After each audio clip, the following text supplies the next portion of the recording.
नमस्कार, आपण पाहत आहात कायदा न्यूज। पाहुयात काही ठळक आणि महत्त्वाच्या घडामोडी।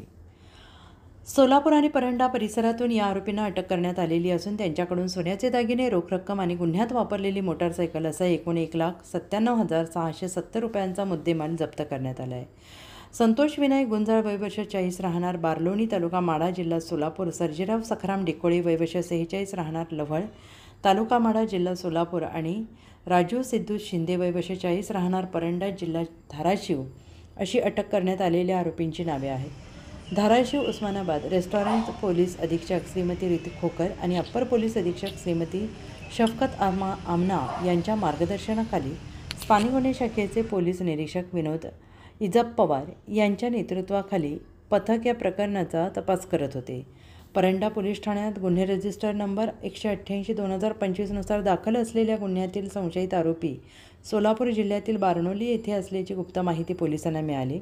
या माहितीच्या आधारे पथकाने बारलोणी येथे सापळा रचून संतोष गुंजाळ याला ताब्यात घेतलं।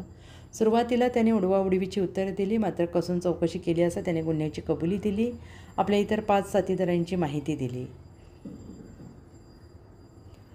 गुंजाळच्या चौकशीतून मिळालेल्या माहितीच्या आधारे पोलिसांनी परंडा येथील समतानगर पोलीस झोपडपट्टी परिसरातून राजू शिंदे याला ताब्यात घेतलं आहे। त्यानेही गुन्ह्यात सहभागी असल्याची कबुली दिली। त्यानंतर पोलिसांनी तिसरा आरोपी सर्जेराव डिकोळे याला अटक केली। या तीनही आरोपींकडून गुन्ह्यात वापरलेली एक मोटारसायकल, तुटलेले सोन्याचे दागिने, लुटलेले दागिने आणि 23,500 रुपयांची रोख रक्कम जप्त करण्यात आली आहे। जप्त केलेल्या मुद्देमालाची एकूण किंमत 1,97,670 रुपये आहे।